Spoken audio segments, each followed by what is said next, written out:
Okay, nag-baterya tayo.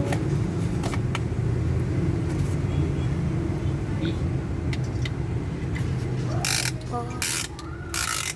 Ilaw. Ilaw?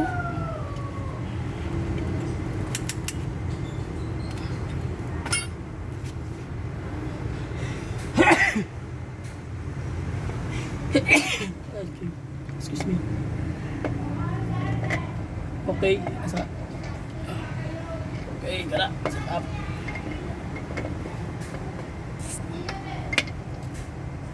Okay, set up.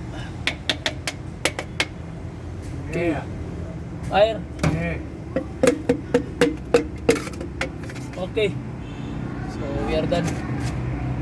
Okay guys, so tapos na tayo sa piston. So, maglalagay na tayo ng ng lock.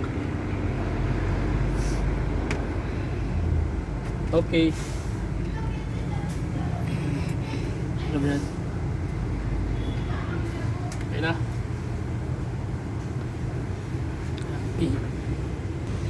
Okay, so nalagay na natin yung mga piston. Ang gagawin natin, iikot na natin, pabalik ito sa top para yung position niya naka-timing na siya agad. Okay?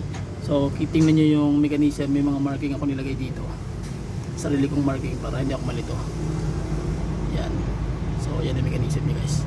Sige, so ibabalik na namin. Tapos balik ako maya pag natapos na yung power system. Linaw.